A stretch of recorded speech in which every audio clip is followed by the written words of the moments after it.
Oh god, okay. Okay, I wasn't ready. Hi, my name is Caitlin and I am a Canadian mil spouse as of 2020.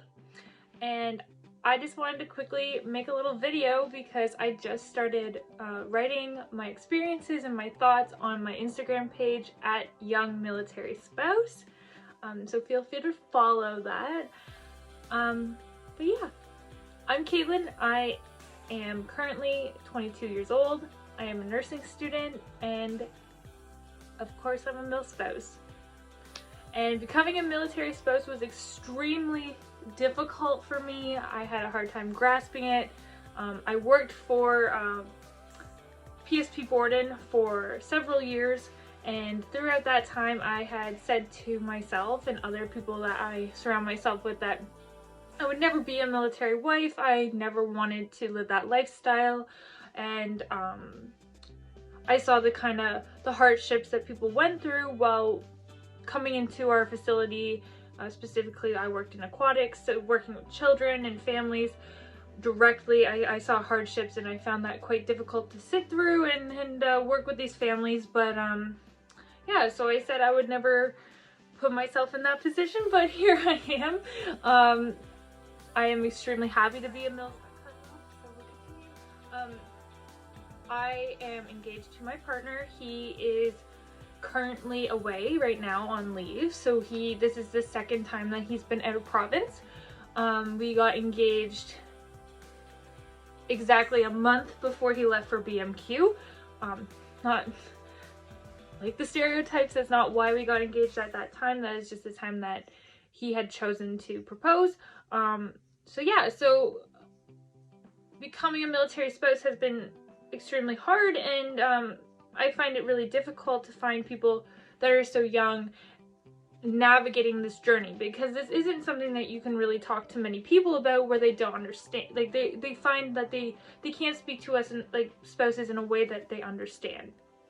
So what I find is difficult is I have all these friends and family that I could go and speak to, but I feel like they don't have the background and the knowledge to understand what exactly it does feel like when your partner isn't at home for periods of time, when your partner is on training, what it's like to go through being a military spouse at the beginning, and how to navigate those new journeys and situations that civilians don't face on a daily basis. So that's why I'm here. I feel it's really important that there is a younger point of view coming across from Canadian military spouses.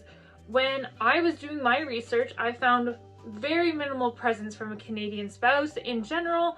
A lot of the videos that are online are from American point of view, which some of it I did find helpful, but I didn't find directly was related to how I was feeling, and again, it wasn't coming from a younger person. And people can say, well, you're too young, like this isn't really for you, whatever. But at the end of the day, I am a military spouse. I am living this journey just as much as any of the other spouses are. But the difference between that is I don't have those connections. I don't currently live on base, so I'm not interacting with families the way that I would have if I was living on base. And I don't see many younger spouses out there connecting with each other. So it's important that I think that there is someone who is younger, who's able to help younger spouses navigate these new journeys and new situations, like I previously said. I literally look like a hobo. Anyway, so just for today and for this video's sake, because I don't really know how this is gonna go, I have never really made a YouTube video before, but here I am.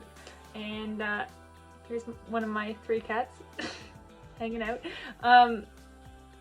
Yeah, so here we are, navigating life, navigating this military spouse journey. It's crazy, and it's hard, and it isn't exactly ideal at moments, but I do feel as if it is a really important part of me. I love talking about it, and I love being a military spouse. I love supporting my partner. One of the biggest challenges that I find, currently, and what I found last March when I had become a military spouse, was connecting with people online. I read many sources that said connect with the people who are right there with you, living it right there, front and center. So I joined 2 Facebook groups. I joined the Canadian Military Spouse Support Group on Facebook, and I joined the Borden Wives because that is the base that's closest to me and currently the base that my fiance is posted at.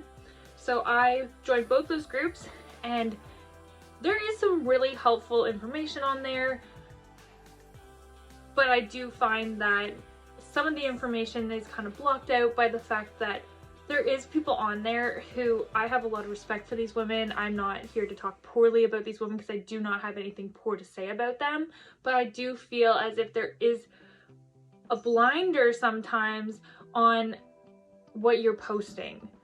A lot of people like to say, this is what you signed up for, or you should have known this, or things like that that can be kind of frustrating and kind of discouraging for you when you're first trying to navigate these situations. There's a lot to learn. There's a lot of acronyms that I had no idea what was going on in conversation. There is a lot of information about insurance, benefits, dental care, all that kind of stuff that I didn't have the answers to. What are you doing?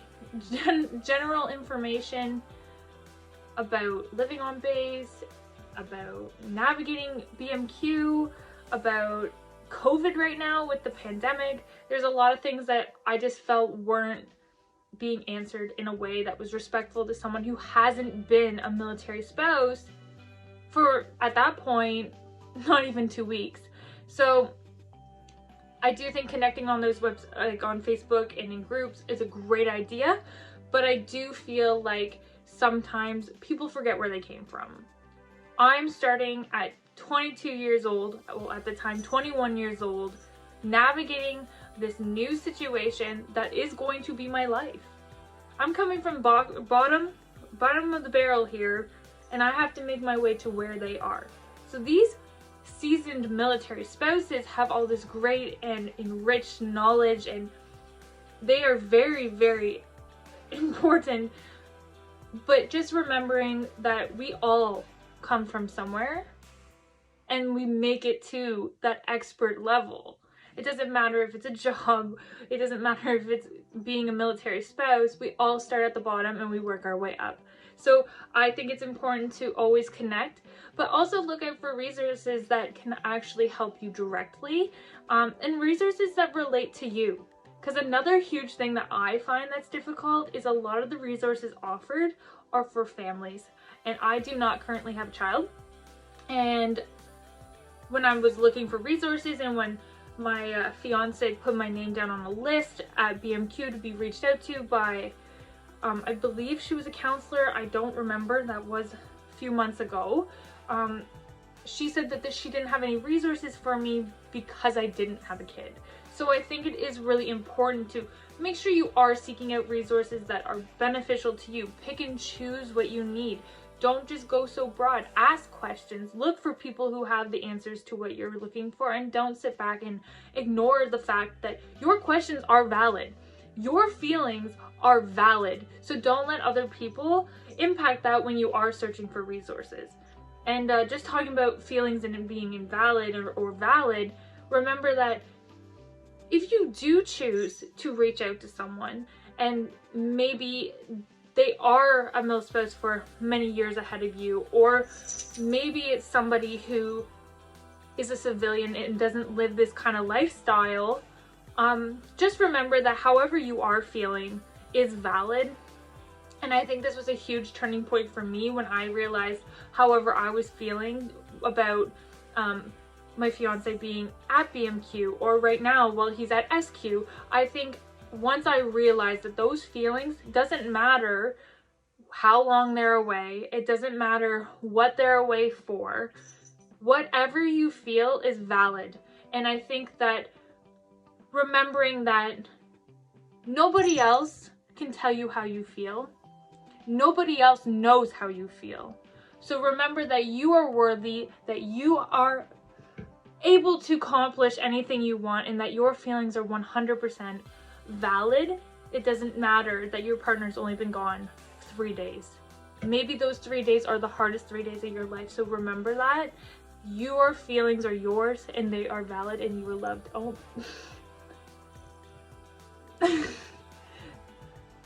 So just remember that, because I think the hardest thing for me was realizing that what I was feeling, what I wasn't crazy. I'm going to talk about BMQ in another video, but just briefly to make my point, I was extremely upset, and I went through a lot while my partner was gone at BMQ. So I just want to remind people that how your experiences might not be the exact same as someone else's. So just remember that your feelings are valid. Well, I think that's it for today. I'm just gonna, like I said, just a quick video. I don't know where this is gonna go. I don't know if people want more information. I do want to make a video about BMQ, and I do want to make another video, not really sure about what, but just a video maybe just explaining my experience over the last year, and kind of going for there. So you can subscribe, you can comment and like this video, and leave a comment if you like what I said and if you want to hear from some more information. And remember, you can follow me at Young Military Spouse on Instagram. Have a great day, guys.